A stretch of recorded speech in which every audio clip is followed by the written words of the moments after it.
My best friend Frank was soon to pick me up for a 4-day hunt, so I had to say goodbye to my wife. Frank loaded his pickup truck with everything he needed to hunt, dress, and transport his prey. We made sure that such preparation was the key to success. He threw back the padded bed cover and opened the locking drawer behind the cab. I put my rifle in the box beside him and my gear bag in a plastic box attached to the side. I climbed into the cab and took another look at the porch. The front door was closed. Frank pulled out of the driveway and headed toward the highway. We quickly made our way to an old cabin that had been in Frank's family for generations. The current owner was his Uncle Bob. However, Bob was no longer able to get around, and Frank became the primary user and caretaker. He has made some major improvements over the past few years, including better insulation and installing a more efficient wood stove so we don't have to huddle in the parkas all the time.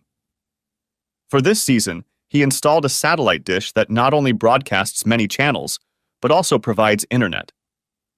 "There's still no reliable cell coverage here," he said as he presented the upgrade, "but you can use WhatsApp over Wi-Fi if you want to call Maeve. You know, she doesn't expect a lot of contact, and I like to be out of touch sometimes, so I guess I won't tell her about the internet being here just yet." We'd watched SportsCenter over dinner, and now I was reading a John Sandford novel while Frank sat on his laptop. We were both sipping beers, but it was only the second of two for the evening. We weren't stereotypical yahoos, just off on a drunken boys' outing, free of our wives. We actually wanted to test ourselves against nature and hopefully refill our freezers with venison. "Oh, shit," Frank exclaimed. I closed the book, but kept my finger on my finger looking at him. I expected the exclamation to continue, but Frank's eyes were still fixed on the screen. He was clearly reading, scrolling down the page. "Holy double shit," he said. Then he tore his gaze away from the screen and stared at me with a vacant-eyed stare. Then a look of doubt appeared on his face, like maybe he shouldn't have addressed me. I put my finger on the bookmark and asked, "What's up, Frank?" Was he looking at a news site? Had my house burned down or had Maeve been in a car accident? His voice and face dropped. "Oh, shit. You'll have to see for yourself." He turned the laptop 90 degrees so it was facing the empty chair to his right. I rose from the shabby chair, crossed the dining room table, and sat down. I shifted my gaze to the screen, expecting to see a horrifying headline. It wasn't a news site. It was some kind of social networking site. On the screen was a picture of a smiling Maeve. I called her smile evil. I looked up at Frank. "What the hell? What is that?" "Sorry, Matt, but it's a dating site," he replied helplessly. "A dating site?" Shit just didn't fit in his head. "Look," he said, "you know that after Tracy and I broke up, I was in deep shit, and for 6 months or more I just sat around with nothing to do, barely holding a pen. I started checking Tinder and other sites to meet people. Women." "Meet women?" I looked at him more determinedly. "So, some of these sites kind of skip the dating and go straight to the fun stuff." Frank's voice lightened as he said, "I did manage to get laid a few times, but there are wives on there too." "Wives?" "Well, yes. There are a few wives, and a lot of husbands, who are looking for some fun on the side." I looked at the screen again. Further down the page was another picture of my wife. My gut twitched. "Mav? Hey, Matt, look, let me tell you something. I've found that there's a lot of nonsense and even fraud out there." He nodded toward the laptop. "I've come across fake profiles more than once. Profiles that use a woman's name and image without her knowledge. Maeve could be a victim. I mean, I've never seen her here or on any other site before." I mentally grasped at that straw as I examined the profile more closely. The photos definitely belonged to Maeve, but could they have been hacked from our own computer? The photo with the sly smile looked familiar to me. Then I noticed one detail that stabbed me in the heart. The outfit she was wearing in the second photo. The entire outfit cost almost $100. I knew because I had bought it for her last Christmas. That picture was less than a year old, and I didn't have time to take it. I started reading. "Can you help me with my daddy issues? And I don't mean sugar daddy. I'm pretty sure my dad has wanted for a long time to, you know, but he hasn't. Yet. But I keep thinking about what it would have been like. Sometimes I think of my dad the way he is now, middle-aged but still hot. Sometimes I think of him as the gorgeous young man I've seen in pictures. I can even imagine a virile retired man still able to give mom more than she can handle, so of course daddy's girl would be happy to help. So no matter what age you are, if you're clean and fit the description, please send a photo and let's meet. I am alone for the long weekend, Friday through Saturday, and would love some intimate daddy-daughter time. Underneath the profile item was a box that read, Current status, closing soon. I looked up and caught Frank's gaze. Daddy issues? What the hell? Look, this might be a good thing. He must have seen my eyebrows fly up to my hairline because he hurried to continue. No, really, dude. Some of those cheating wives I was talking about? It's not that they're unhappy with their husbands or want to leave them. Sometimes they just have a certain zest they're uncomfortable sharing with him. Maybe they want to try it with a woman or a black dude at least once. Or do they have fantasies about daddy? Said I. Frank just shrugged. I looked at the screen again and continued reading. Then I got a lump in my throat, and I must have wheezed or something because Frank said, You found double shit. Double shit indeed. Dad's family comes from Greece and Italy, so he has a classic Mediterranean look. He has dark eyes and dark curly hair. He has a strong, straight nose, but a little Roman hump is normal. If that's you, I'm looking forward to a daddy-daughter date. And if you're 6 feet tall with the physique of a long-distance runner, it's going to be a very hot date. What? What? Actually? I know, Frank replied. I gotta say, Matt, I thought you were in on it, but the look on your face tells me otherwise. Not a damn clue, man. Not a damn clue. Frank and I were both totally confused because Maeve's father, Sean, is a pale-skinned Irishman with rust-brown hair. The description she posted on her profile didn't fit him, but it did for me. Then I got to the triple crap. Under the description of Maeve's dream, Daddy was another box that said, Join the chat room. I started scrolling through the messages where assholes were chatting with my wife. Then one comment just struck me. Hi, I've had a lot of time on my hands this past month. I hope you have a place for me. Almost immediately came a reply from my wife. Oh yes, I can definitely make room for you. Write to me and let me know when I can see you again. Did you have a good time last month? I can definitely make room for you. When can I see you again? Screw me. My wife wasn't looking for one date, but many, and had been for a long time. She's done this before, I said, stunned. I raised my eyes to Frank. Can you tell me how long she's been on this dating site? I mean, that's the way it is, isn't it? Maybe she's doing it for the money? I recoiled back in horror, half expecting Maeve to appear on the live feed from the camera. Frank turned the laptop toward him and began to mouse over the touchpad. As far as I know, it's just a dating site, nothing more. Oh, as I see you've already figured out. He walked around the site some more. Well, it's not set up like she's running a business. These sites are full of pros and semi-pros, but I don't see any warning signs. He added embarrassedly, I guess she can ask for advice from the guys who answer her directly, but everything points to her doing this for fun. He looked at the screen again and changed the subject. Okay, here comes an interesting variant. She also thought that once would be enough, I growled. If it really was only once. My shock was turning to anger. And she's having a whole damn weekend while I'm away? She tells that bastard she can make room for him? Whoa, Matt, whoa. It's not like she has a calendar here so you can see when she's free. It's like a pop-up site designed for speed dating, not long-term relationships. Make a date with her, I said. What? On her profile page, it says this pop-up site is about to close. Swipe right or whatever the hell it is, and see if she's available for a date this weekend. I want to know if she's really having fun while I'm up here in the mountains. Well, I could try to get a date, he said, though it was clear from his voice that it was the last thing he wanted to do. But I don't fit the description, and she seems to be serious. She wants to see a picture. It hit me again. She wants to see a picture of me. I wondered what she would say if she got it. Next chapter. I told Frank about my idea to set her up on a date using my picture, and he said he thought it was a good idea. Don't be one of those knuckleheads who lets it happen when he has a chance to stop it. I then reminded him that it was too late if she had done the same thing a month ago. That got him thinking.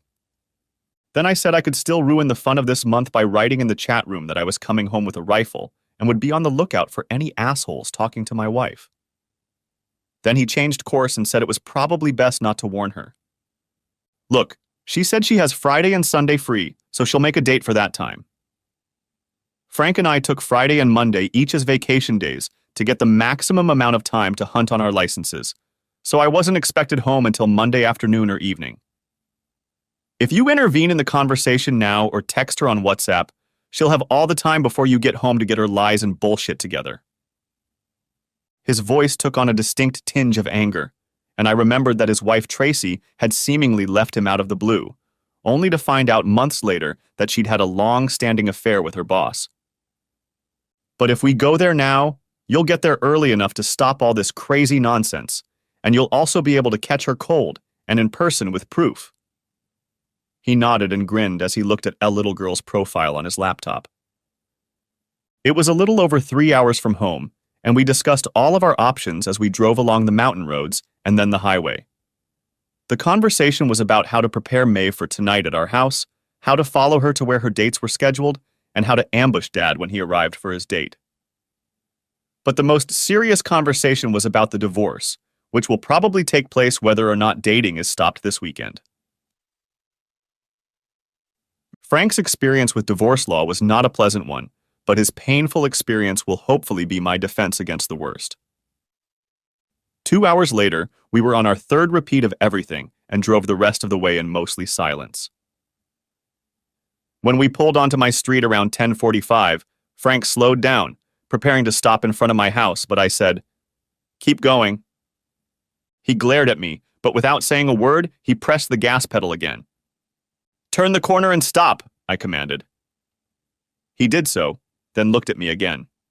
There's a car parked on the street across from our house. I don't recognize it, and no one parks on the street here at night. Everyone parks in the driveway or in the garage. She's already started and she's doing it in our own house. Reaching for the doorknob, I said, "Thanks, buddy. You can get the hell out of here." "Screw it, man. We have a plan.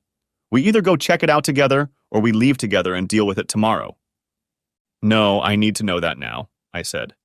"One way or the other." "Come on, Matt. We've already talked this through. If she's alone, it won't prove anything, but you'll still be screwed up in the head, and who knows what you'll say or do." "I need to know," I repeated. "Okay, plan B," he said, and put it in gear. Maeve and I live in a quiet neighborhood with a lot of older people, so there's no traffic on the streets at night, and many houses don't have lights on. Frank spoke forcefully as we made our way to the alley that ran behind my house. Whether she's alone or not, we do the same thing. We look around and then we go to my place. My own divorce taught me that this is all very serious. You have to think hard before you pull the trigger. He must have suddenly remembered my Sacco Finlight 308 caliber deer rifle lying in a crate welded to the back of his truck, because he quickly added, "Figuratively speaking, of course." Of course, I thought.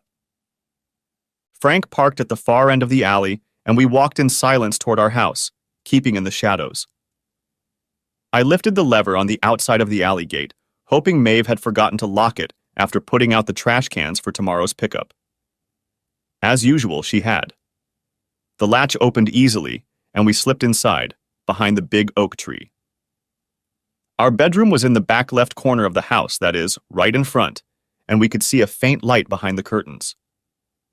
Frank and I moved as quietly as possible, not picking up our feet, just shuffling them forward so we wouldn't hear the crackling of fallen leaves underfoot.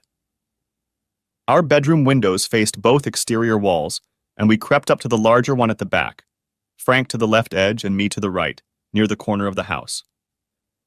I hoped to peek inside, but the curtain was doing its job and blocking the view. From 4 feet away, Frank shook his head, letting me know he couldn't see anything either. I moved toward the house and saw a line of light in the middle of the window. The curtains weren't fully drawn. I crept over and stuck my eyeball through the gap. I could see the bed clearly from the side. The bed, Maeve, and some old asshole. I was a second away from smashing the window with my fist when I remembered the Leathermen on my belt. It would do a much better job of smashing their deceptive world. I managed to open the top of the holster before I felt someone's hand on me, preventing me from pulling out the multi-tool. It was Frank. He put his finger to his lips and then grabbed my wrist to pull me away from the window. I resisted and was about to push or punch my best friend when suddenly he let go of my wrist and I fell back on my ass. I looked up at him and he threw his hands up in the air, turned around, and started walking towards the back gate. I caught up with him halfway down the alley and we walked together to his truck. I stopped beside it and looked at the vinyl upholstery, imagining there was a lockbox underneath. I knew it held not only 2 rifles, but a .357 Magnum and 2 cans of bear spray that we carried for protection in the mountain woods. He ignored the pleading in my eyes and reached for the doorknob. "We've been here too long," he said. When I followed him and closed my door, he started the engine and drove out of the alley. There was a grocery store 3 blocks away where our alley intersected with a large avenue, and he pulled into the nearly empty parking lot. The store closed at 10 o'clock, and probably only the employees' cars were still there. "Why don't I go in there and kick some ass?" I asked. We'd already discussed all this on the way back from the mountains, but I needed to hear the voice of reason again. "Because you'd end up in jail," he said, as he'd said several times before. "Besides," he continued, "it's not his fault. Sorry, dude, but he didn't seduce her like Tracy's asshole boss. Maeve invited him there. He probably doesn't even know she's married. And I need to proceed cold and cautiously if I want to get out of this marriage to my best advantage," I said in a dead, mechanical voice, repeating Frank's mantra from the ride home. Next chapter. Back at Frank's apartment, the first thing he did was lock all the guns, including the bear spray, in his gun cabinet. He strictly forbade me to go near the guns while I was still in shock. Then we sat down at the counter separating the kitchen from the living room. We may have limited ourselves to drinking in the cabin, but now Frank poured us each a shot of tequila, which we tipped into ourselves, silently proclaiming a toast to the screwed-up world. Then he poured 2 more, but we drank them down, washing them down with cold Pacifico beer. "She's cheating on you, with you," Frank pondered, returning to the strange, bewildering nature of the mystery, as we'd come to call it. "Maybe she's trying to get that spark back when you first met?" he suggested. "I wasn't 55 when we first met. And besides, it's not like our bed has gone cold. Maybe she really loves you and only wants you. But more of you? Maybe she thinks daddy is the best way to explain why she wants that particular type." I puckered my lips and shook my head to tell him what I thought of that idea, but he continued on, trying to turn it into a viable theory. I finished my tequila. "What if you didn't reprimand her for it, but instead brought up the idea of, opening up the relationship a little bit? If you helped her take care of her needs together instead of her sneaking around, you could control the situation and get some weirdness yourself." I cast another glance at him. This one said, "That's not going to happen in this universe." Then I held out my empty shot glass to pour another. Unsurprisingly, we overslept on Friday morning, but once we woke up and recovered a bit, we got down to the parts of yesterday's planning that still made sense. First, Frank drove me to the car rental agency, and I took their most unassuming sedan. Then I went to the bank, the services of which Maeve and I did not use. At the bank, I opened a checking account, using money from the trip that I had withdrawn from an ATM back on Wednesday. I was able to get an ATM card from the new bank on the spot, and the credit card was promised to be issued by the following week. The bank teller who helped me looked to be in his 30s, which is only a few years older than me. He didn't wear a wedding ring, but had a general expression on his face like a hunted dog. I had to give him a utility bill or something to confirm the address I wanted to use, since it was different from the one on my driver's license. But when I told him I was getting ready to get divorced, he immediately took pity and put in the condo address with no problem. I got the look on his face right. Here was another victim of the marriage wars. The guy walked me through downloading the bank's app to my phone, and before I left the branch, I transferred half of our savings account and 20% of our checking account to the new bank. I had planned to do half of everything, but the moody banker, whose name was Jim, reminded me that until I got rid of the mortgage, car loans, and credit card payments that automatically came out of our joint account, I needed to leave enough money there so I wouldn't ruin my credit rating on the way out. Apparently, he's seen some crappy stuff in the trenches of divorce. I thought about going to work and asking HR Finance to transfer my direct deposit to a new bank, but two things stopped me. First, I didn't want to have to explain why I was still in town and not away on a hunting trip. Second, I was going for some pretty drastic measures out of an abundance of caution, but I still didn't know what the hell was going on to ruin my 4-year marriage. The change in direct deposit and insurance beneficiary could wait until Monday. From the bank, I went to the T-Mobile store and bought a dual SIM phone with a top-of-the-line camera. I would be able to insert the SIM card of my current phone into the new one if necessary. For now, I kept the two phones separate, including putting a new contract in my name with my new address and bank account. I didn't want to make any changes to our family account yet, because that might trigger a text message for Maeve and alert her to what I was up to. Frank and I weren't due back until Monday night, and he convinced me to use that time to my advantage, despite the still strong desire to just walk through the front door and rip that cheating whore apart. Sir? Sir, is everything okay?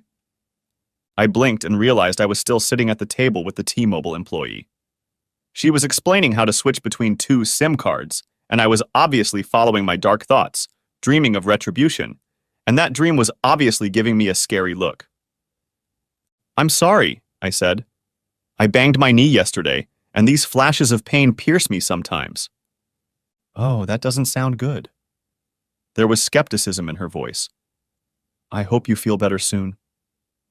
Then she moved on to her examination, and I walked out of the store, limping. Frank and I met at Starbucks, and over a cup of coffee, we discussed the next phase of the plan. Then we headed back to my neighborhood to put it into action. We left Frank's big, eye-catching truck in the same supermarket parking lot where we had parked the night before, only now there were plenty of cars to hide among. Frank drove us in my rental car down 3rd Street to my house. This time, as we drove by, my car was still in the garage, but Maeve's car was gone. Nor was the red Hyundai Accent parked at the opposite curb. We reached the alley, and I jumped out and went through the back gate, which Maeve still hadn't locked. My first thought was, I really need to talk to her about this. Sure, it's a nice neighborhood, but she still needs to take basic precautions. Then I thought, damn, am I worrying about this? I shook off that confusing train of thought and decided I was lucky she was careless about security. Sure, I could have let myself right in the front door, but the retired neighbors might see me and then come up and ask why I was already back from hunting, or mention it to Maeve later. Best to stick to the spy shit for now. Frank went to take up his post in the supermarket parking lot. 95% of the time, Maeve and I got to our house by going down Tompkins Parkway in either direction and then turning onto 3rd by the supermarket. Keeping an eye on the house during the half hour I was supposed to be there was a little paranoid since Maeve is supposed to be at work, but better safe than sorry. At least I won't have to worry about fingerprints, I thought, as I unlocked the back door and entered the back room. The utility room had a hatch to the attic, and I used a pole with a hook on the end to fumble for the ring and lower the folding ladder. As I poked my head through the hatch, the walkie-talkie on my belt beeped twice. It was part of the pair we used to communicate while hunting. The double beep was Frank's signal that he was in position. Every 10 minutes he would give me another double beep as confirmation and countdown. I paused and jammed the transmit button for a long moment to confirm we had a good connection. The attic was too generous a name for the storage room under the eaves. I had to crouch and duck to get across. Fortunately, the luggage I was looking for was only a few feet from the trapdoor. I grabbed a canvas gear bag and an old backpack-style briefcase. I had bags downstairs that I liked better, but I wanted to leave as little trace as possible that I had been in the house and taken some things. I closed up the attic, checking for any finger or footprints from attic dust. My next stop was the alcove in the living room that we had turned into a home office. I pulled my passport, social security card, will, birth certificate, and marriage license out of the small safe and put them in a briefcase. The envelope contained $2,000 in cash, and I took half of it. There were also gold coins in there worth about $5,000 at today's prices. I knew the likelihood of Maeve opening the safe was practically zero, but I didn't want to inadvertently call the police if she noticed it missing, so I left them in and only took the purchase receipt. The next double key from Frank informed me that I'd been inside for 10 minutes, so I'd wasted a good amount of time. I moved on to the bedroom. I didn't feel like going to work on Monday in cargo pants, a flannel shirt, and worn Timberlands, so I grabbed a pair of black slacks, 2 dress shirts, 2 ties, some dress socks, and an old pair of black loafers from the far closet. Too few items for Maeve to notice the absence. Now for the hard part.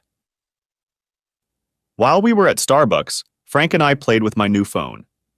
We finally learned how to take time-lapse pictures and back up our data.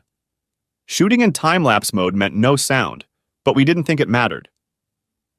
Watching her having fun would have been unpleasant enough without it also being audible. Besides, we didn't think critical pillow talk would give away Maeve's devious plan. I placed my new phone on a cabinet against one wall, peering into the gap between my baseball cap and straw hat. I took a few test shots until I found a position where the phone was almost hidden, but still captured 80% of the bed. Then I set up a time lapse and set it in place to capture the evidence of the destruction of my marriage. Before I left the bedroom, I pulled the edge of the curtains on the window where Frank had tried to peek, creating a small gap that would allow peeking from there next time. Of course, I didn't tell Frank about this part of my plan, because he made it clear that peeking was no longer a good idea. And then, as if his ears were blazing, Frank relayed another 10-minute warning to me. I gave him a confirmation signal and then moved into the living room for my final assignment. In another upgrade to his Uncle Bob's hunting cabin, Frank had installed several trail cameras to keep an eye on the game. We had grabbed one of them before we came down the mountain, and now I had mounted it on a tall bookshelf to get shots of the sitting area in the front room. It was motion sensor powered, and with a freshly charged battery and an empty SD card, I was confident it could cover the entire 3-day weekend. I'd have to pull out the SD card later to get the pictures, while the bedroom phone had to upload them to my cloud account every 6 hours. I returned to the alley with 2 minutes to spare and got Frank's last signal, 2 double taps on each other, as I walked into the store parking lot on the opposite side from where he'd parked, eagle-eyedly watching the corner of 3rd Street and Tompkins Parkway. Next chapter. We had both gone through the KFC drive-thru and were now sitting at Frank's lunch table with food and papers scattered about.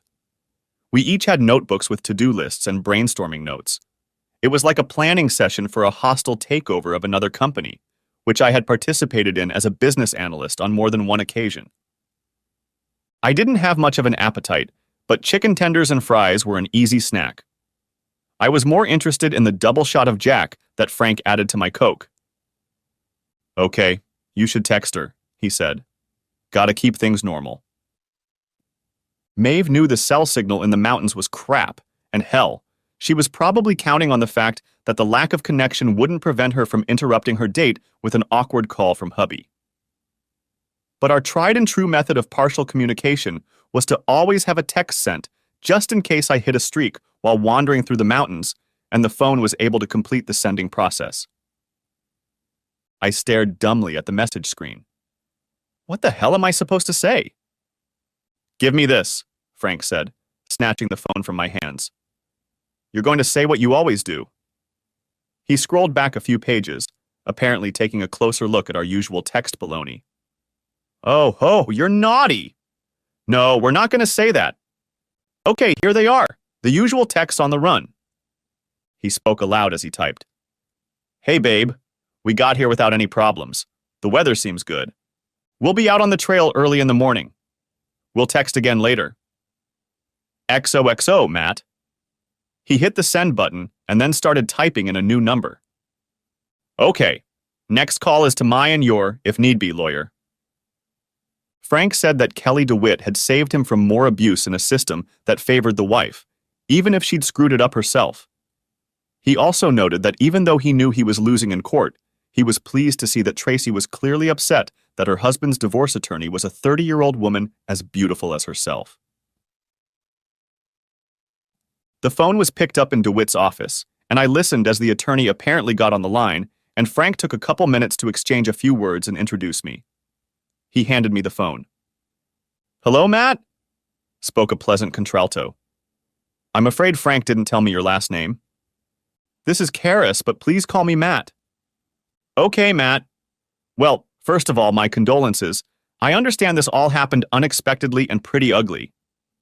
"Yeah, pretty damn ugly. Oh, please excuse my language." She laughed.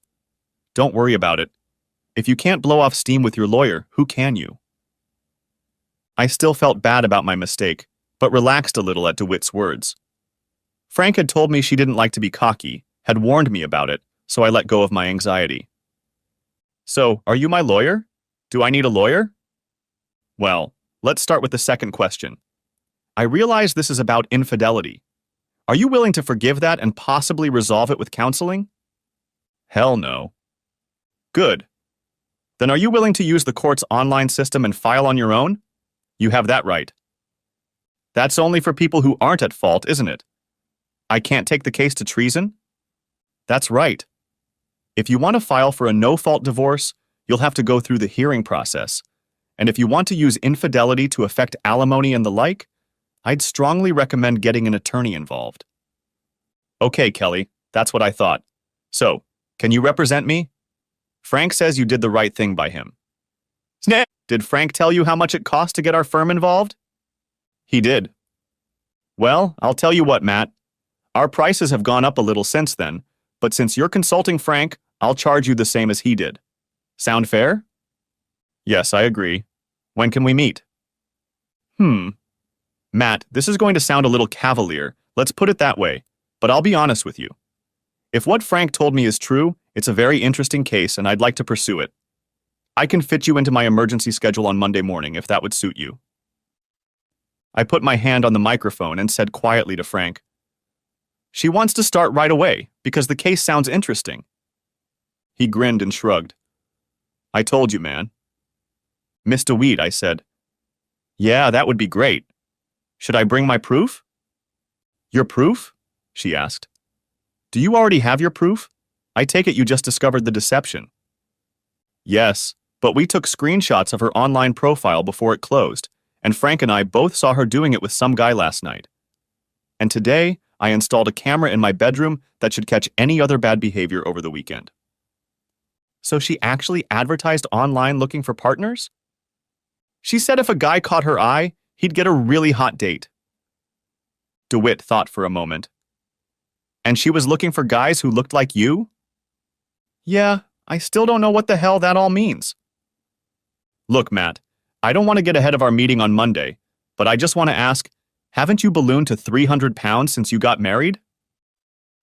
Yes, Frank had warned me about Kelly's bluntness, but it still caught me off guard, and I answered her blunt question directly and with a slight rebuke. 6 feet, 180 pounds, which is 5 pounds heavier than when we got married, but now I lift weights more and run less. I did 2 10K runs last month, though. As for the second one, it's 6.5 inches and still good for 10K. After a short pause followed, "Good, that's good to hear."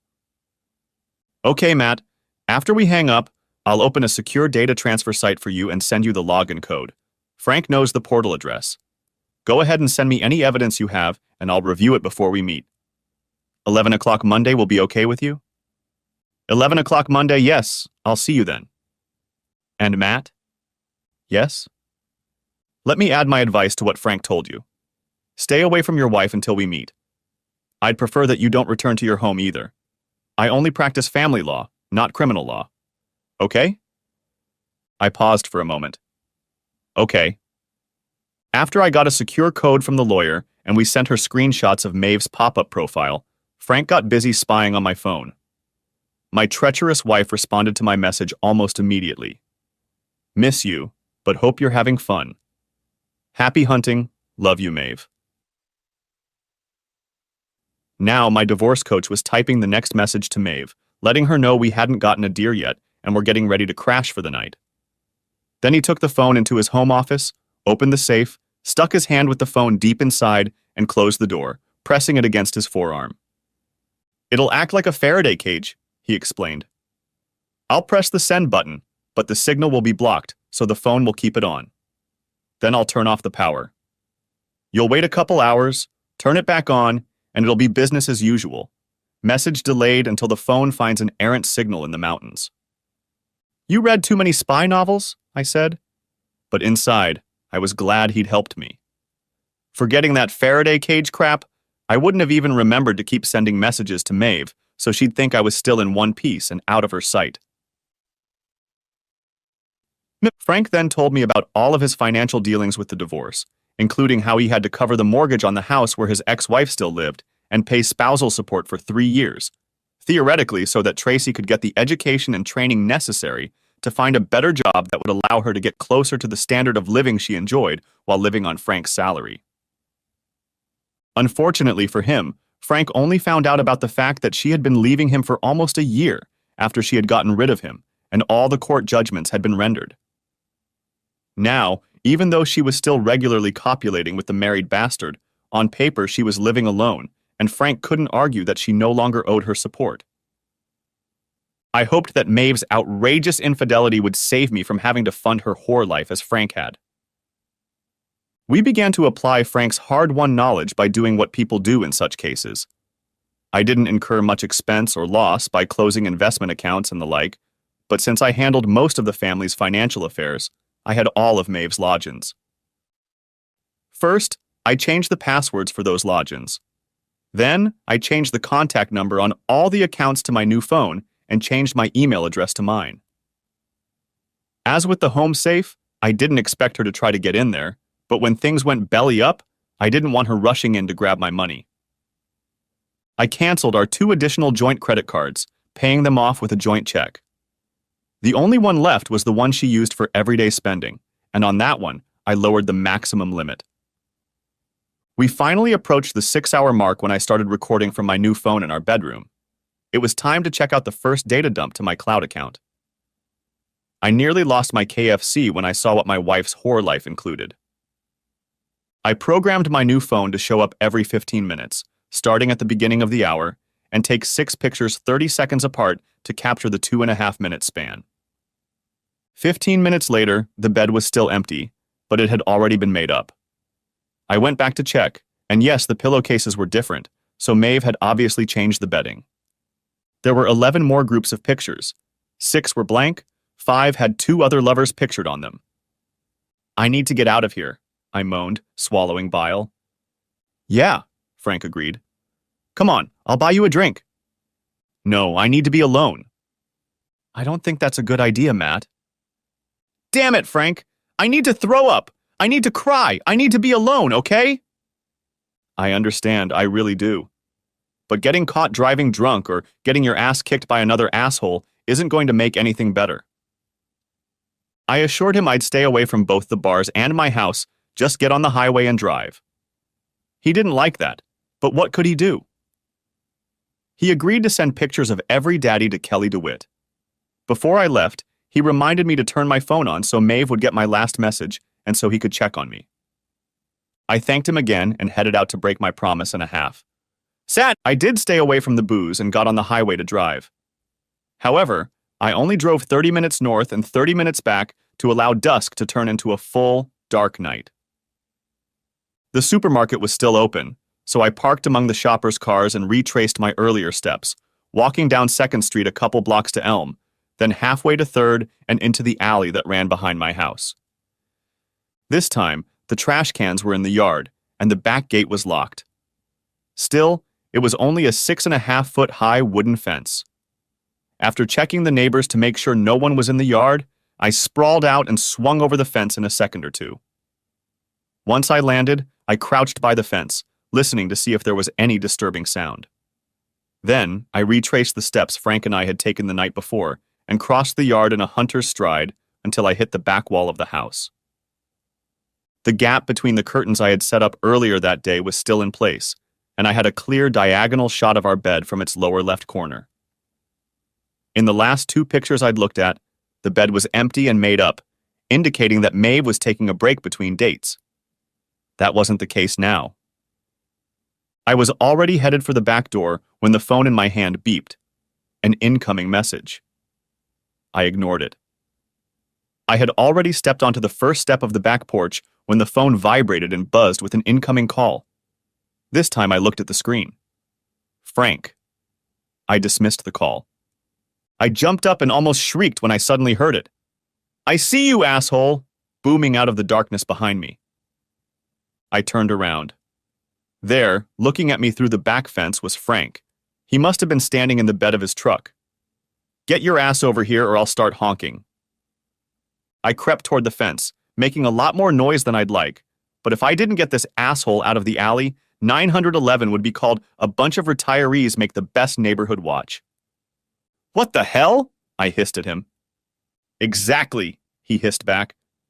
"She's in there with some damn toy soldier. I'm going to teach him some manners." I was seriously flustered. "Get your ass out of here or I'll call the police myself." But now. Bastard. I had rungs on this side of the fence, so I didn't need to accelerate to get over them. I jumped into the bed of his truck, landing with a good thud, and saw the two back porch lights burning next to my house and across the alley. Bastard! We got in the truck, and Frank drove out carefully and quietly, keeping the headlights on until we turned onto the street. We were at a bar on Tompkins Parkway, 2 blocks from the supermarket. We sat in a back booth, and Frank made me drink a shot of Jim Beam and take a long sip of Bud before he let me talk. "I've had enough. She's turned my house into a goddamn whorehouse. I'll never be able to sleep there again, but I'll be damned if I let that disrespect continue." "Okay, then let's stop it." With that, he seriously caught me off guard. "What?" "Give me your phone." He held out his hand. I flipped it open. He went to my contacts list and tapped the top entry. Maeve. When the phone started ringing, he put it on speaker. It went through 5, almost 6 rings. Then my wife picked up the phone, gasping. "Matt? Why are you... I mean, what a nice surprise to get a call instead of a text. You must really miss me." "Hi, Maeve. It's me, Frank." "Frank? Why are you calling me when Matt... Oh God, something's wrong. Is Matt all right?" "I'm afraid not, Maeve. He's had a little accident. I don't think it's too serious, but I might be taking him down the mountain tonight, and I wanted you to know." "Oh my God, what happened? Can I talk to him? What's wrong?" "Look, calm down. It's not that bad. I didn't mean to scare you because it's not that serious. I don't think it is. But I noticed that we had one of those rare moments when we'd get a good signal up there. You know, some sort of weather phenomena. Anyway, I thought I should take the opportunity to contact you and warn you." "Can I talk to him?" "Well, actually, he's asleep right now. He took a big bump on his head on a tree branch in the dark, put an ice pack on it, and fell asleep." "Hit his head. Do you think he has a concussion?" "Honestly, that's what I'm most afraid of.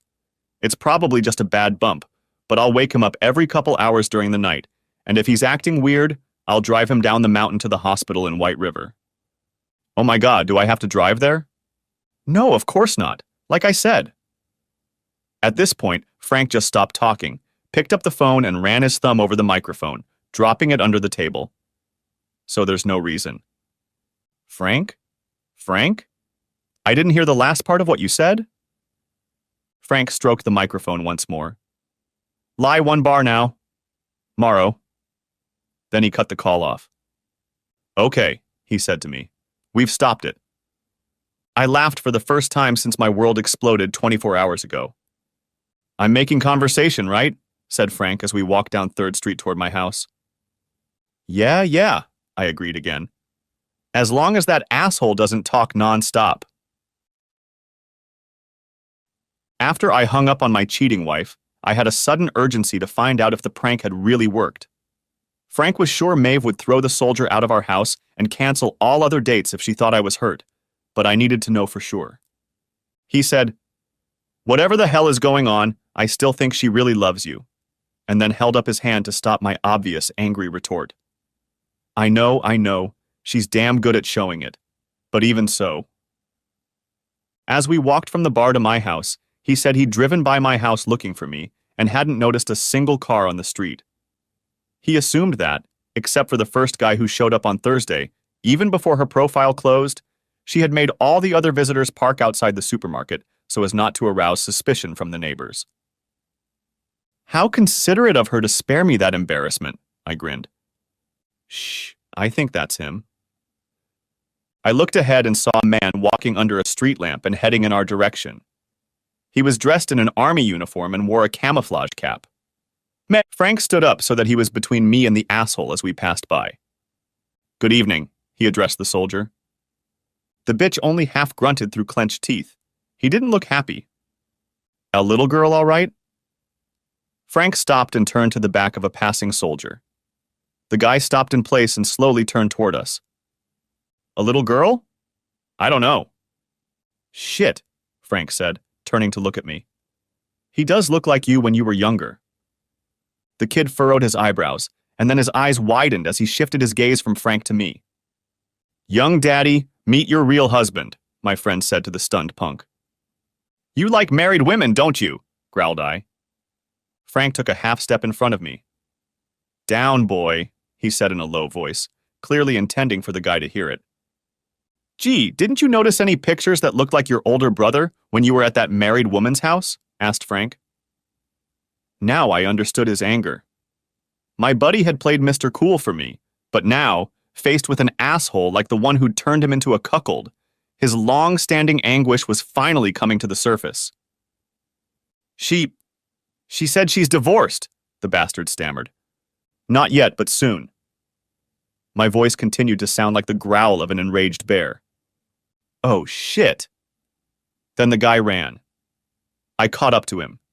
He may have been 9 years younger, but I knew I could catch up to him in a block or two, and when I did, I'd walk right down his back. Minute! Frank turned around and stretched his arms out in front of me. No, man, no.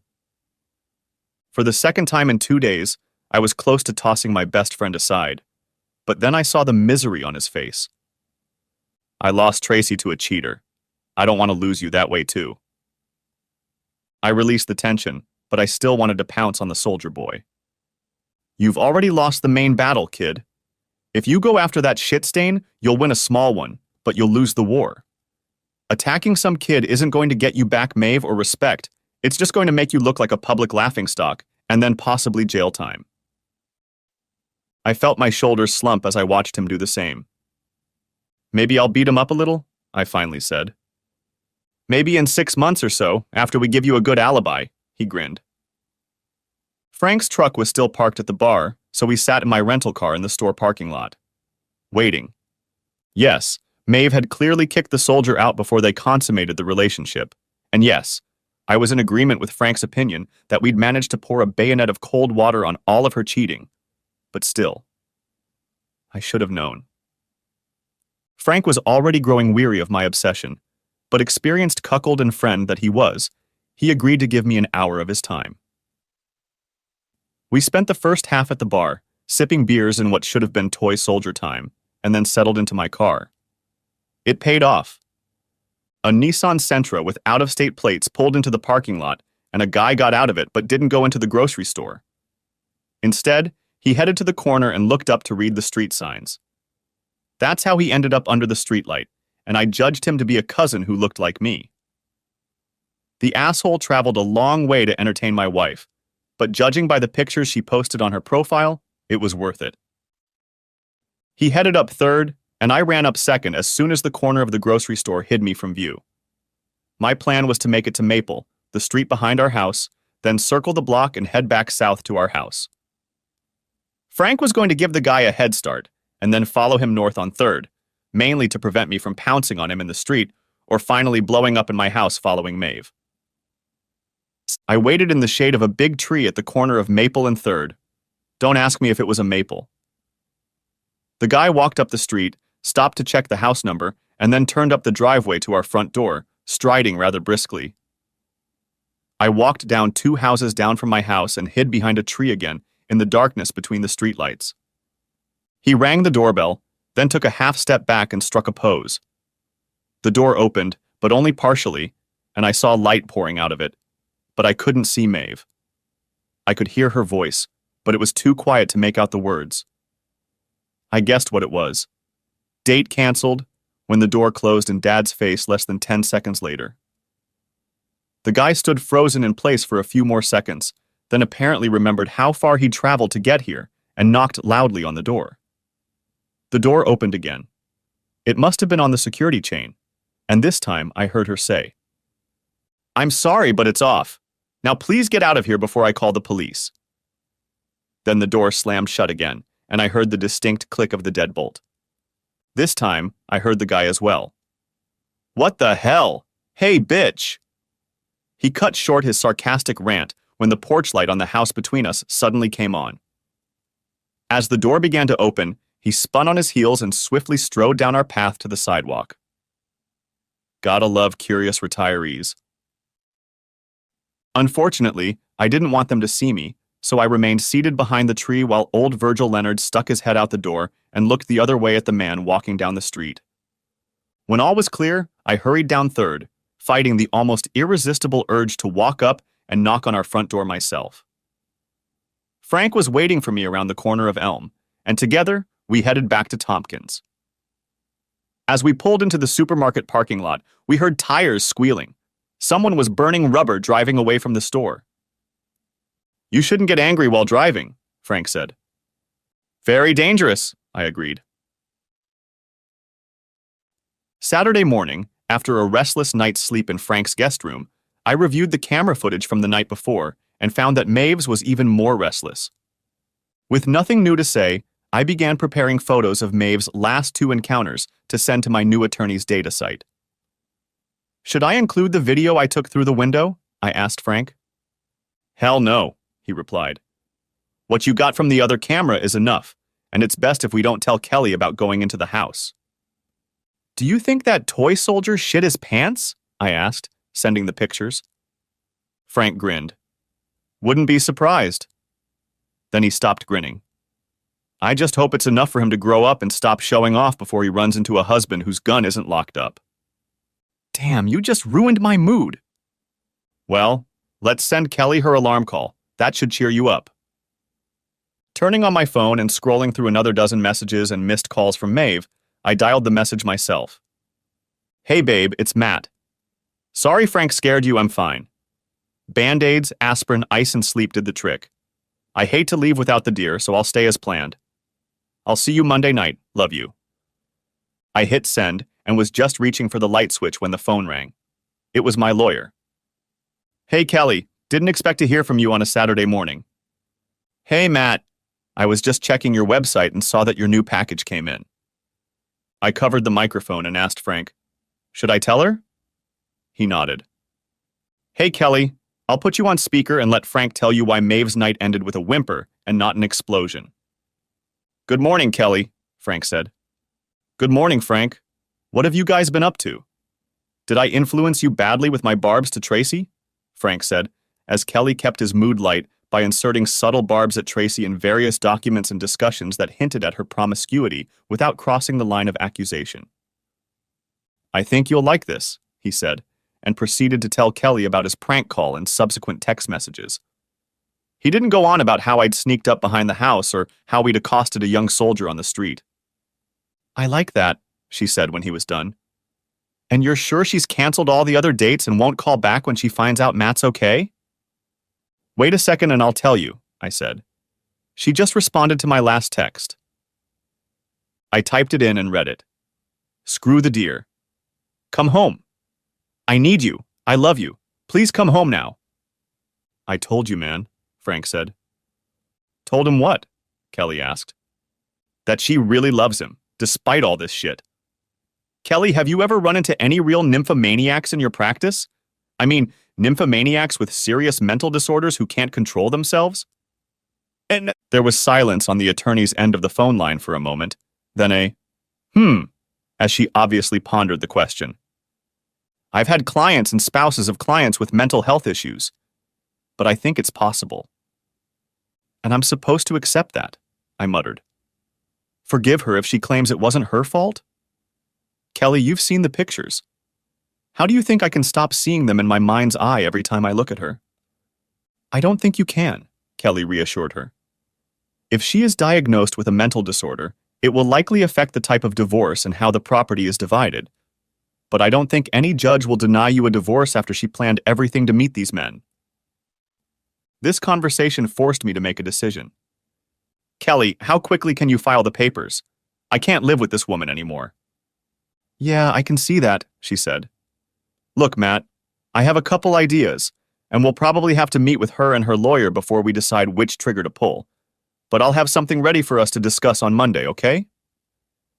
Okay. But what am I going to tell her Monday night when I don't come home? You won't tell her anything. I'll be the one to tell her. So what am I supposed to do now? I asked. I've read the list of your actions you attached to the first data transmission, and I think you've got it all covered. Anything else could backfire on the judge. So sit tight, be patient, and don't step on your own beak. Frank grinned and said, I'll tell you, Kelly, I'm doing everything in my power to keep him from doing that, but he keeps trying. Speaking of which, Kelly said, Matt, didn't you say you were still good for 10K? Frank and I froze and stared at each other wide-eyed.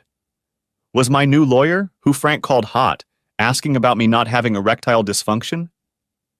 Yeah, I think I said something like that, I offered cautiously. Good, then run along. Bye, boys. And off she went. The phone rang again, only this time it was Maeve, and I turned it off. To take Kelly's advice and go for a run, I first had to go to the mall and buy new sneakers and other gear, since I obviously didn't bring anything with me on the hunt. Frank went for a run with me, which meant I had to stop at 3 miles because that was already well beyond his comfortable distance since he only runs occasionally. I still felt like a caged tiger, so Frank came up with another way to vent his held-back emotions. We put the rifles back in his truck and headed toward the mountains again. This time, however, we drove only an hour before we arrived at the shooting range where we went before every hunt to shoot the rifles and regain our skills. I was shooting 4 times as much as Frank, so it was no surprise that he finished cleaning his rifle much earlier than I did and went to talk to the shooting master. I noticed that during the conversation they both glanced at me now and then. Well, what did he say? I asked Frank when we were back on the southeast road. Frank didn't mince words. He said he'd seen it before and asked me if I could keep you from shooting at anything but paper targets. I said I could. Frank kept his word, immediately moving my rifle from the safe deposit box to his gun safe as soon as we got back to his apartment. The rest of the weekend passed in torture, with Frank acting as governor, keeping my mental engine from stalling. We watched Marvel movies, but he wouldn't let me look at the spy pictures anymore. We drank really good whiskey, but he would only pour me another shot after I'd had a couple Coca-Colas, club sodas, or coffee in between. He also managed my correspondence with Maeve, keeping me from reading her messages and telling her, as he did me, that I was doing pretty well and had come very close to bagging a deer, so really wanted to continue on Sunday. Then on Sunday, he sent a morning text saying that I had gotten in deeper and planned to spend most of the day in a tree stand. She's already starting to call you an asshole for not coming home, he told me with a laugh. Wait until she gets served with divorce papers, I replied. I guess some petty part of me had to be enjoying the payback, but mostly I was just so damn miserable. I loved this woman, and I'd never had any reason to think she didn't love me just as much. Maybe she really did have some kind of mental breakdown that made her love me so much that she had to hire doppelgangers to keep entertaining me over and over again? I wondered if I would need the same therapy she did. After the 4th sleepless night in a row, I woke up Monday morning feeling exhausted but firmly back in the divorce camp. For better and for worse, in sickness and in health, that was as far as it could go. Maeve had too much planning to make it happen, and too much pleasure was on her face as she was whisked away by one daddy after another. We started the day by texting Maeve that we had both been so close on Sunday, and that we were leaving again this morning and probably wouldn't be back until tonight as originally planned. I apologized again for freaking out on Friday, but she has to believe me when I say I'm fine. I said this from the parking lot of the supermarket near our house, and her response followed quickly. You let me suffer in fear all weekend, and you still can't give up that damn deer to come back early?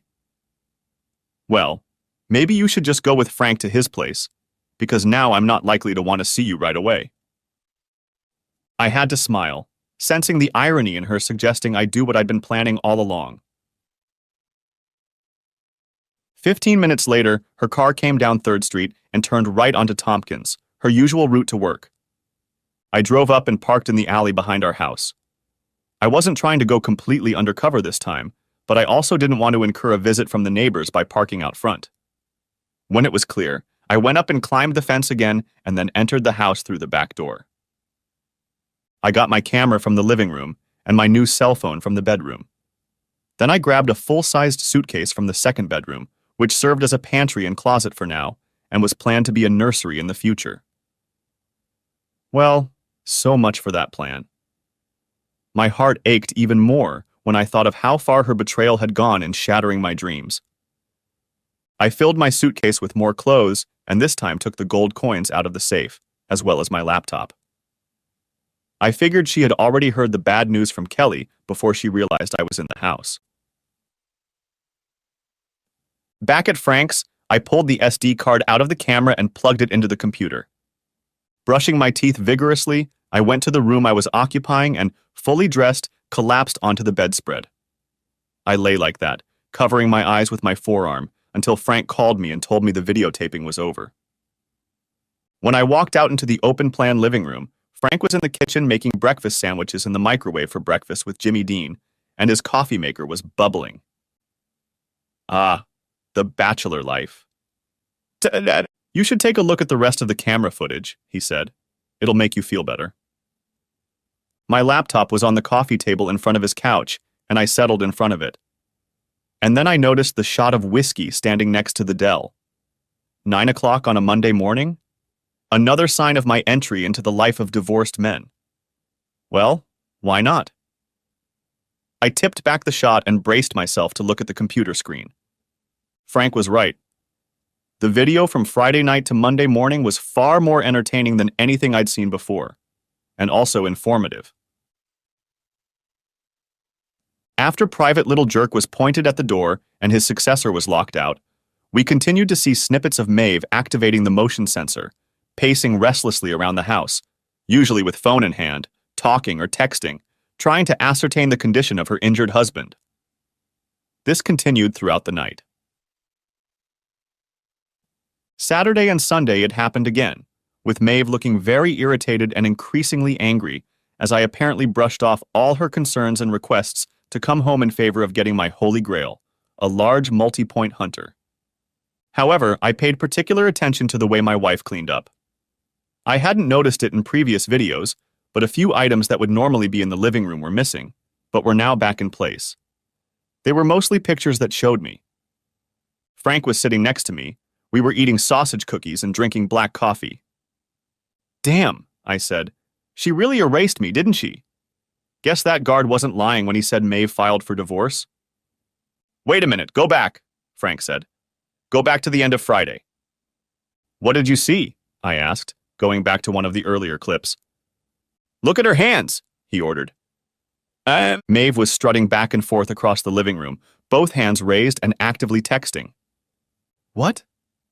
I then answered my own half-asked question. Oh, no rings. I skipped ahead, clip by clip, to about 10:30 Saturday morning. Okay, here they are. She really did play the role of divorcee to the last. Kelly DeWitt, Esquire, had gotten up from behind her blonde wood desk to greet me when the firm's secretary directed me to her office door. Now she stood, still holding my hand after a handshake, but already stepping back. She was indeed a striking woman, about 180 centimeters tall, in a well-tailored suit that emphasized her slim but firm figure. But I resolutely kept my eyes on her. Dark amber, with a slight almond shape. She, on the other hand, was blatantly shifting her gaze from her toes to the top of her head, with a noticeable pause in the middle. 6 feet, 180, long-distance runner with a bit of muscle in the last few days. I suppose that means I can accept the rest of your self-description as true as well. Thankfully, she phrased it as a statement rather than a question, because I had no idea what I was supposed to say next. Please have a seat, Matt. I'm sure it's been a rough weekend. How are you doing? Hard, that's for sure. Anything new from Maeve? I'd sent her a few messages from my wife, including the one asking me not to come home. This just came in while I was parking the car. I held out my phone to her. Baby, please, please, please ignore my last message. Yes, I'm mad as hell at you, you idiot, but I need you to come home as soon as possible. I'm dying here without you. Please, Maddie, please. Okay, Kelly pondered. If my feelings are correct, it doesn't seem like your wife did what she did to get rid of you. What's more, I have a feeling that once she finds out that you know, she'll never try it again. Hell, she might not even try again. I'm supposed to rely on that anyway? And there's no way I can pretend it didn't happen. No, of course not. But if she explains the reason and promises it won't happen again, is there any chance you'll forgive her and continue your marriage?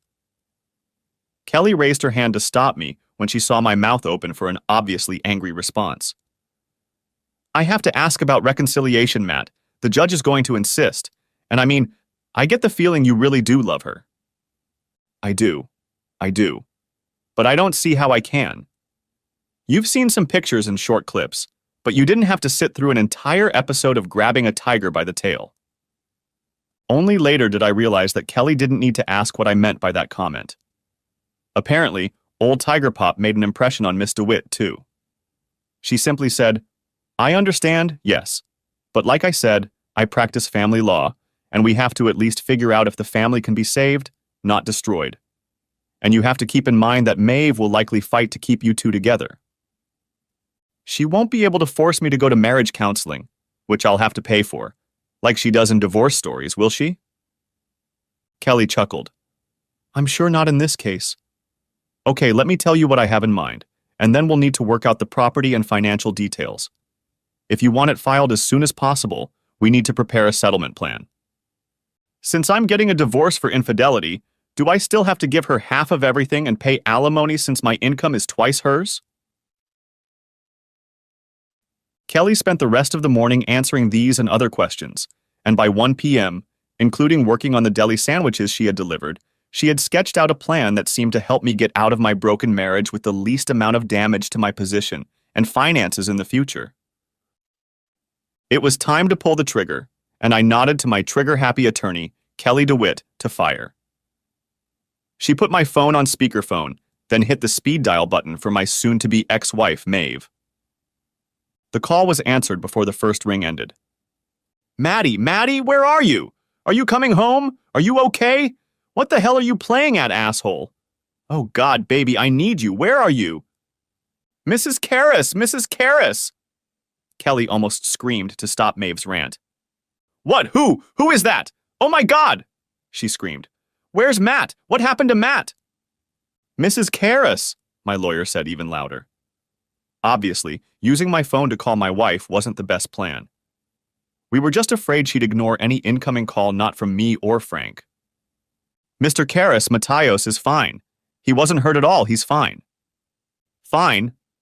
But Frank said, Who are you and why are you calling me on Matt's phone? Are you sure? Mrs. Karras. Mr. Karras gave me his phone to contact you because he wanted to be sure you'd answer the phone. I assure you he's doing fine. In fact, I'm afraid that Mr. Spinner's reports that Mr. Karras was injured were a hoax, and here I would like to offer you my personal condolences for the unfounded fear they have cast upon you with their antics. Kelly stuck her tongue out in my direction. A prank? A prank? What the hell is going on? I'll ask again. Who are you, and why are you calling my cell phone, Matt? Mrs. Karras, let me repeat that I'm using Mr. Karras's phone with his permission, and I should also let you know that this call is being recorded. Do you mind? Maeve's voice trailed off, still angry and frightened, but even more puzzled. It's being recorded? Why? Who are you? Mrs. Karras, my name is Kelly DeWitt, and I'm an attorney with Green Family Law in Springville. Your husband, Matthias Karras, has assigned me to represent him in the dissolution of your marriage. The dissolution? Yes, ma'am. Mr. Karras has informed me that he would like the dissolution of the marriage to take place as quickly as possible, but that he has no interest in bringing the whole sordid affair into the public eye unless necessary. A sordid affair? I easily pictured Maeve, stunned, glassy-eyed, able only to repeat Kelly's words. I wondered if she was even standing on her feet. Yes, Mrs. Karras. Normally we would just serve you with a divorce notice, but Mr. Karras is hoping we can reach an agreement that will avoid the courtroom. The purpose of this call is to notify you of what is happening and to advise you to contact your attorney as soon as possible and have him contact me. Attorney? Yes, ma'am. Do you have a pen and paper handy, Mrs. Karras? I'll give you my contact information to give to your attorney. What? No, I don't have any. Okay, that's not a problem. After I hang up the phone, I'll send you a message with all my contact information. However, after that, the phone will stop working and you won't be able to contact me or Mr. Karras through it. But I need to talk to Matt. This is all wrong. It shouldn't have happened. We love each other. And is he there? I need to talk to him. This can't be. I'm sorry, Mrs. Karras, but Mr. Karras isn't ready to talk to you, so you need to have your lawyer contact me to relay any message from Mr. Karras. I'm hanging up now, Mrs. Karras. Please have your attorney contact me as soon as possible. Have a good day. She hung up as Maeve began to say the next sentence. That went well, she said, as she sent a text message with her office information to Maeve's phone and then disconnected hers. Her words were sarcastic but sounded sad. Are you okay? I asked, though it seemed like an odd reversal of our roles. I like protecting wives, husbands from abusive spouses, but cases like this make me sad and tired. There's something strange going on here, Matt. I think you're doing the right thing, the only way possible, but I don't sense any vindictive connivance on your wife's part. For whatever reason, maybe even her uncontrollable addiction, she's blown up the center of her life, and neither of you will walk away happy. Screw me. I'm not even 30. Have I already seen the last happy day of my life? Kelly shook her head and body vigorously to break out of the gloom. No, she said. It sucks, and it's going to suck for a while, but it's not the end of the book, just this particular chapter. As part of our services, we're going to connect you with a therapist. If you take counseling seriously and follow the advice you get, you'll come out of this much faster, so I hope you do. Ask Frank. I know he won't mind if I tell you that he waited too long to use these services, and it cost him a lot of wasted time and unnecessary pain. Yeah, it cost, Frank confirmed a few hours later, as we ate chicken wings and chilled shrimp and Bloody Marys at happy hour at a downtown sports bar aimed at office yuppies. I brushed it off as a bunch of psychological nonsense that a real man doesn't need, but I just ended up wallowing in my own shit like a clogged toilet bowl. You talked to me for a while, and you could have talked to me more, I said, trying not to imagine his latest metaphor. I know you had my back, but honestly, it hurt more than it helped. At least until I got outside counseling. But why? I asked. His face crinkled. Because of you and Maeve. You were so happy. You seemed so perfect, and it made me grieve even more for what I'd lost. Especially when I realized that I had been living a lie for so long, unaware of anything. I didn't know what to say and just sipped my drink. Then, after I went to see Kelly's therapist, I was finally able to start looking at you two as a sign of hope for the future instead of a reminder of the past. His voice trailed off. And it all turned out to be another lie, I said. Screw me, he muttered. Screw me, I repeated and held out my glass for a toast. We clinked quietly and drank deeply. Hey, Matt, have a seat, Kelly DeWitt said to me for the second time in 2 days. This time, we were in a small conference room, and there were several papers spread out on a table that could seat 6 people. It was 3 o'clock Tuesday afternoon, but I wasn't at work because, having gone in the day before to change my direct deposit information and family contacts and beneficiaries, I had consulted with my manager, who had given me the day off today and allowed me to take the rest of the week off if I needed to. I spent the day mostly at Frank's house, doing apartment searches for the move. I certainly wasn't going to live in my ruined house again. We'd have to sell it if Maeve didn't want to buy me out. I'd run 5 miles this morning and another 3 in the hour before I met Kelly. I hoped the mix of endorphins and fatigue would help keep me calm during what I expected would be a test of my emotions. When she called me to set up an appointment, Kelly said she had talked to Maeve this morning and that my wife had explained the whole fiasco with Dad to her. Kelly said I really needed to hear it in person. It was too weird for a phone conversation. When the receptionist ushered me into the conference room instead of Kelly's office, my gut clenched, and I half expected to see Maeve and her lawyer sitting there, waiting in ambush for me. I must have exhaled rather loudly because Kelly laughed lightly, waving her hand toward the room as if to demonstrate that it was empty. No, just the two of us, she said.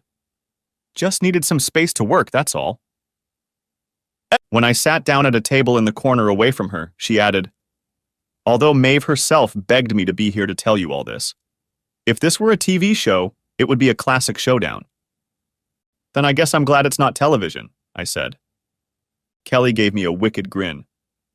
But as I thought about her yesterday after we met, I realized how glad I was that she wasn't the slightest bit like Maeve. Kelly said, I think I'm going to see a surprised and shocked expression on your face, but I can only imagine how much better it would be if you heard it from your wife's mouth. Stop escalating the situation, I said. Hear what? That she did it all for you, she said. I'm sure she got more than she expected, I said with a shocked look. What the hell? I finally said, barely stopping the profanity. The smirk disappeared from her face and she placed one hand on top of mine, where they suddenly clenched into 2 fists on the tabletop.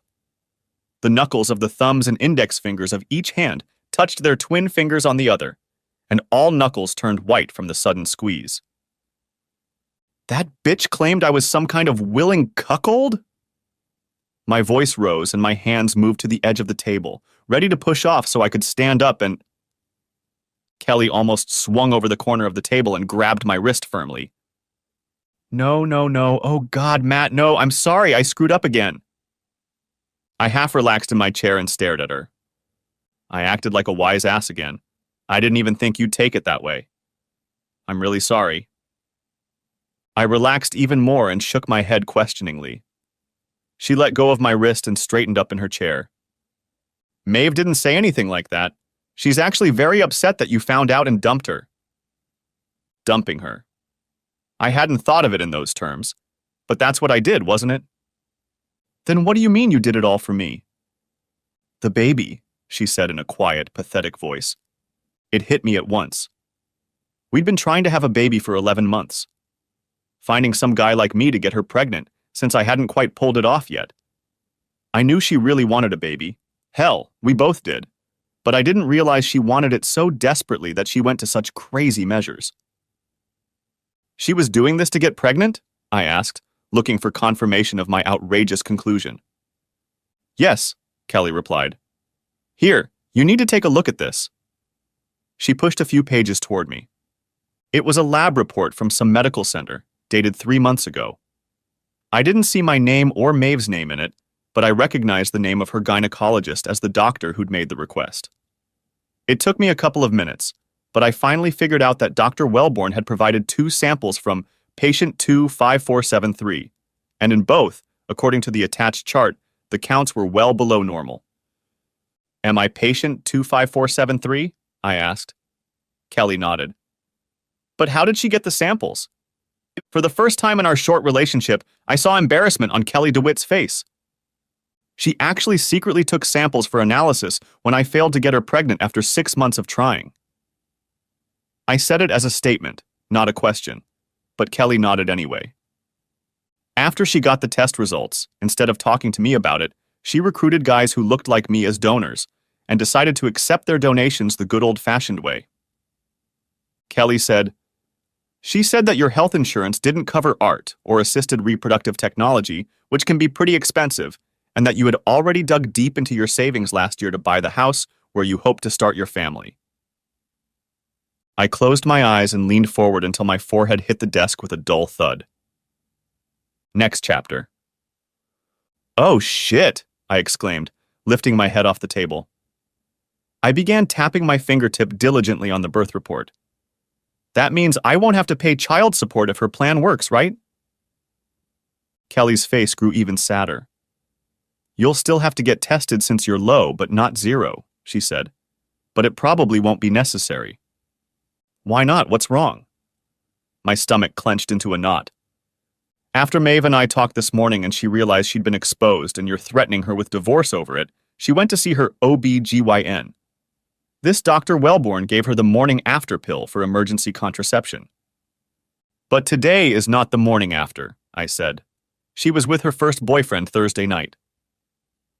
She asked Dr. Wellborn to call me to confirm that this was true, and the doctor confirmed it. I didn't know how to feel about it. Maeve had made an insane effort to conceive a child, but now that she knew I wouldn't become an ignorant cuckold and raise someone else's offspring as my own, she was literally erasing the mistake. It was all so damn sad.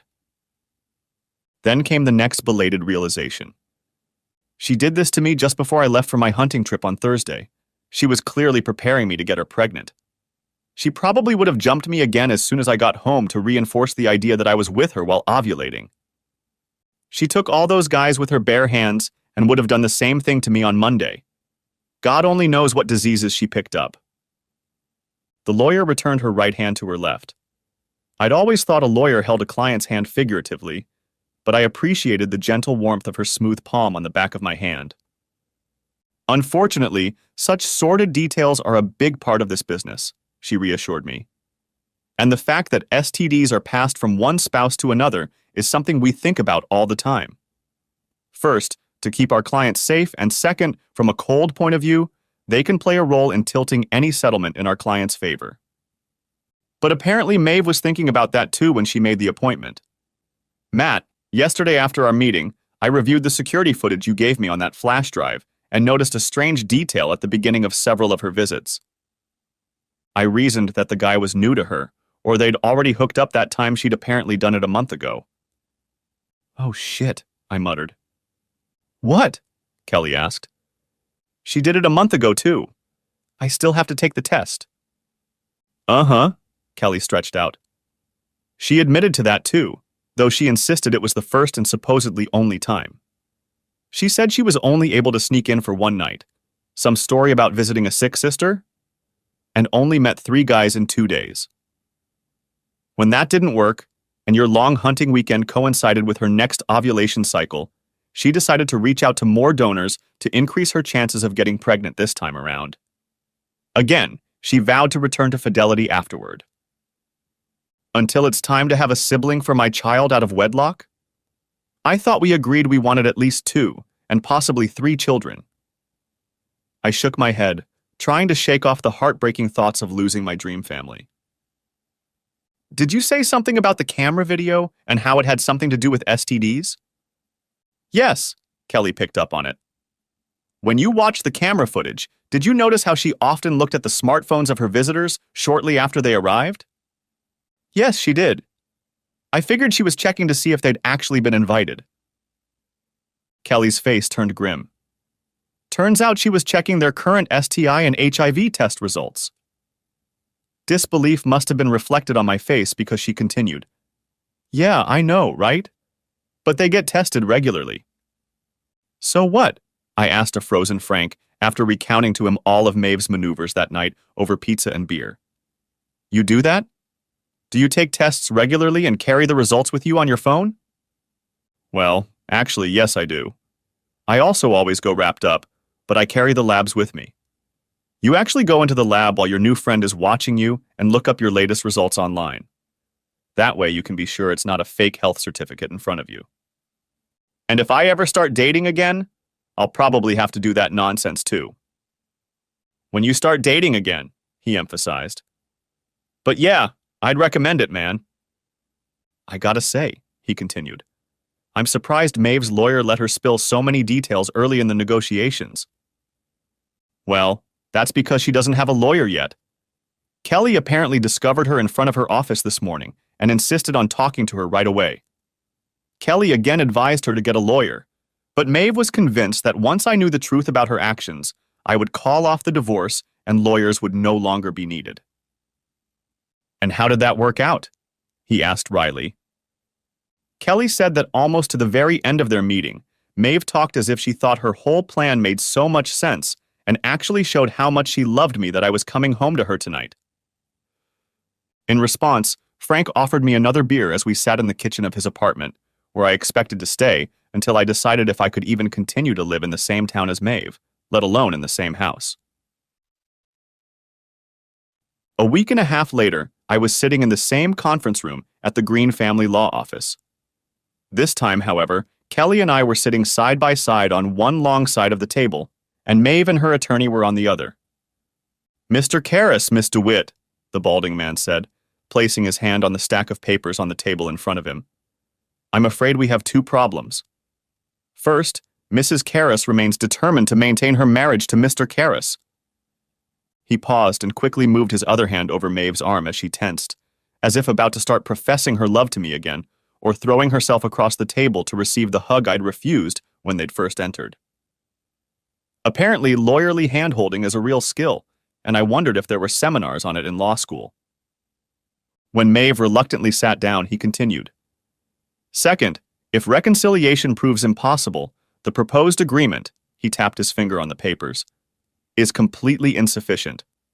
It talks about a 50-50 division of property, but it doesn't include all the assets that should be considered marital, and the proposed spousal support is too small and too short-lived to significantly reduce the standard of living my client enjoyed during the marriage." I felt Kelly's foot touch mine under the table as if to say, "I told you so." I nodded my head faintly, acknowledging my mistake. Though no, I couldn't call it a mistake anyway, because it was the right thing to do. "Mr. Philpott," Kelly cut in, "I hope you're considering the fact that Mr. Karras has agreed to pay 60% of your own fees as part of the assets you count. It also shows a remarkable sense of justice on the part of a man who has been incredibly wronged. The judge will certainly take note of this if we are unable to resolve these issues here, and they are left to the discretion of the court." Yes, I was really going to pay for the lawyer working against me. I wanted this damn case to be over with, but since I really thought Maeve was deluded, not cruel, I needed her to be treated fairly. Not in the sense that she still got half of everything I owned, including a future for a while, but in the sense that she wouldn't have to move in with her parents in Idaho or to a shitty KPD in a disadvantaged part of town. But she still insisted that she didn't need a lawyer because we shouldn't get divorced, and even if she changed her mind, with her salary the best she could afford was some ambulance chaser doing divorces on the side, or some kid fresh out of law school. So I advised Kelly to find someone for her case. Not the best in town, but someone in the top 50%. "And also," my deceptively nice lawyer continued, letting Mr. Philpott's retort pass by, "when it comes to quality of life, what about my client's quality of life? You've seen the evidence, Mr. Philpott. What do you think has happened to Mr. Karras's quality of life if he has to imagine those images in his head every night?" It was a bit histrionic, but Kelly wasn't really exaggerating. I struggled. I'd already had 2 sessions with a therapist, and so far I couldn't say it was helping, but both Kelly and Frank assured me it would eventually. Ironically, the psychiatrist's consultation was covered by my health plan, even though there was no need for art, which could have prevented its necessity. "I'm so sorry, Maddie. So sorry," Maeve sobbed. Philpott squeezed her hand again. "Miss DeWitt," the 50-year-old man said, as if his much younger counterpart still had much to learn. "While I can certainly sympathize with how Mr. Karras found out about his wife's attempts, the laws of our state state that these matters do not play a role in the division of marital property or the awarding of spousal support. In the case of a petition for a non-negotiated dissolution of marriage, Mr. Philpott," Kelly snapped back, "but if your client doesn't agree to the negotiated offer to end the marriage you hold before you, then we won't file that offer if we have to go to court." She put her hand on her own pile of papers, which was considerably thicker than the one Philpott was referring to. "This petition for dissolution of marriage will be filed because of your client's fault, and the only reason will be his adultery." She slid the packet toward Philpott. "The settlement terms in this case are much less generous than the first." I saw his hand tremble, as if he wanted to open the package, but the professional held back.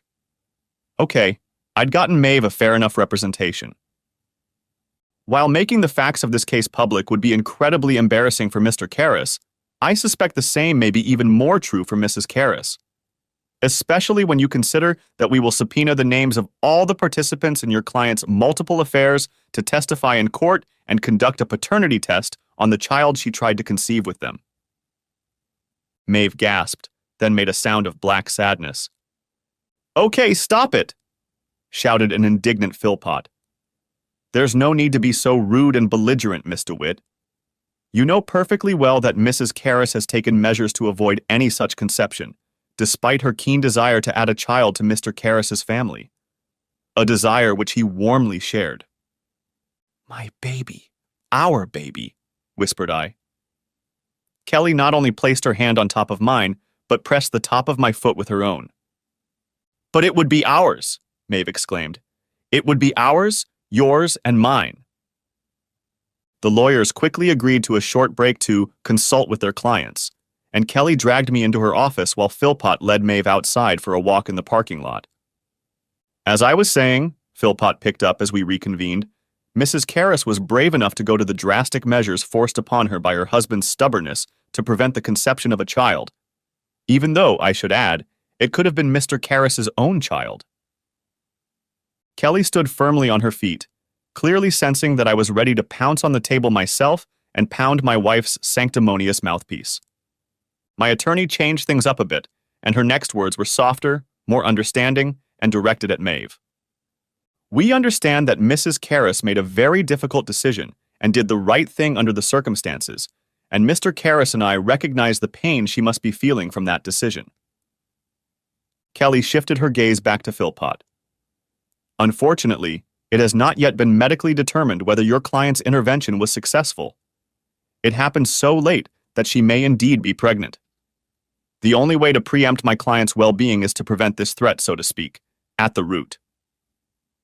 I furtively glanced at Maeve. She was a naturally pale woman, but now she looked terribly gray, and I was afraid she might faint and fall to the floor. Kelly continued. There is a provision in the no-marriage proposal that would deem the paternity of any such child as not belonging to my client. However, Mr. Karras will agree to take a paternity test to confirm that assumption. If we have to go down the path of guilt, we will naturally demand the same of any of the child's possible fathers. Kelly wanted to add something like, if she decides to carry the baby, but I vetoed that. There was enough blood on the table already to twist knives. Now it was Maeve's turn to press her lawyer's hand. Apparently, they'd been discussing their next steps during the break. All that aside for now, Philpott said, we'd like to go back to Mrs. Karras's first position, not to file any of the divorce petitions. Instead, she and her husband should go to counseling together and together find a more acceptable solution to resolve their shared desire to start a family. Damn legal dictionary. Damn lawyers. Why couldn't she have done this from the beginning? I almost howled. Why not just tell me that instead of turning into a lecherous whore? Mr. Karras. Matt. The three voices sounded over each other before I slammed my fist on the table. I stared at the wooden surface and slowly said through clenched teeth.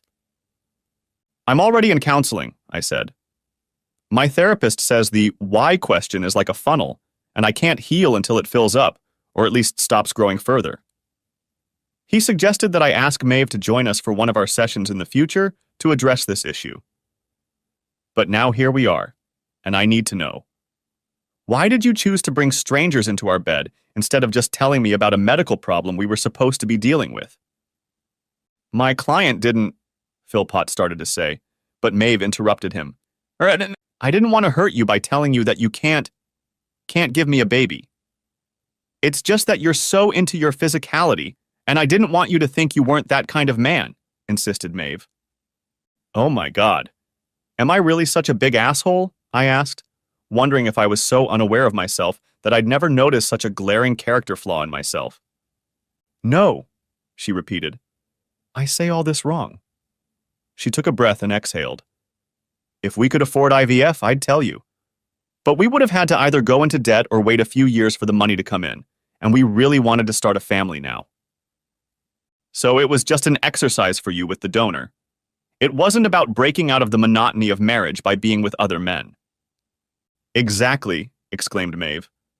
Oh God, why would I ever want to run anywhere? So you haven't been enjoying yourself? She flinched at this word, but continued discreetly. Don't you see? Yes, I called them folders on my page, but they were really all you, weren't they? Any memories I had were connected to you. Like in Multiverse in those comic book movies you love. I could add the memories of doing it with you, younger or older, to the wonderful memories I have of doing it with you now. And when you thought back to those encounters, perhaps feeding the child that one of those alternate selves had put inside you, you always thought of your real self? She couldn't resist another grimace at my barbed words, but continued. Yes, always about you. I turned my head and looked determinedly at Attorney DeWitt. She raised her eyebrows slightly in question. I nodded just as silently. She reached for the other folder circled in red, the nuclear option folder. As I spoke, Kelly slowly pulled out a series of photos and placed them side by side in front of Maeve and her lawyer. The 8x10 color photos Kelly laid out were from the front and back cameras in the house, as well as one of the videos I had taken Friday night while spying. I noticed that my wife's complexion changed from gray to green. Maeve's face turned pale when she finally saw her actions through my eyes. She barely made it to the trash can by the conference room door before she threw up. Epilogue. Our house on 3rd Street sold quickly, and although we'd owned it for less than 2 years, it had increased in value enough for us to pay off the mortgage and cover some of our moving expenses. I left Frank's apartment for a more work-friendly condo, and Maeve did move back to Bumfuck. I suppose the thought of running into her at Starbucks was overwhelming to her. However, she was able to move into a small apartment rather than her childhood bedroom. She wasn't pregnant. My ex had also found a decent job that allowed for a reasonable lifestyle in such an inexpensive neighborhood. I was glad, because while the child support I'd been paying for 5 months wasn't a real strain on me, I was pleased to know that she wouldn't suddenly find herself destitute when it stopped after the 6th and final month. Of course, she had brought this misfortune upon us both, and the thought of her mad betrayal still gave me no peace. But she was the love of my life, and I had no doubt that her remorse and regrets were genuine and as deep as my own. Her last letter said she still hoped we could reconcile. That's pretty damn unlikely, as my British friend would say. Still, dumping anger and despair and actively working on them was a major component of my ongoing therapy. Frank and Kelly were right. Regular counseling did indeed lead me to stop thinking of myself as a huge loser whose life was essentially over, save for another 40 or 50 years of dull gray monotony. As for Tracy, apparently her labor value in the office wasn't valued too highly by the other executives in the firm, and she ended up as a barista at one of those Starbucks where Maeve was afraid to run into me. Tracy blamed Frank for her troubles for some reason, even though there was no indication that it wasn't just an accident. Nevertheless, the police checked him out properly and found witnesses and surveillance footage that clearly showed he was at a Foo Fighters concert that night when his former rival was eating bark. So, what does the future hold for me once I'm on the road to recovery? Well, after the last amount of spousal support is paid, I will have fulfilled all of my obligations in the divorce proceedings, and Kelly DeWitt will no longer be my acting attorney. When she found out that I went to an art exhibit opening and was happy about it, she said she wished our first date had been at the gallery too. Thanks for watching. I hope you enjoyed it, so subscribe to my channel and watch the next video.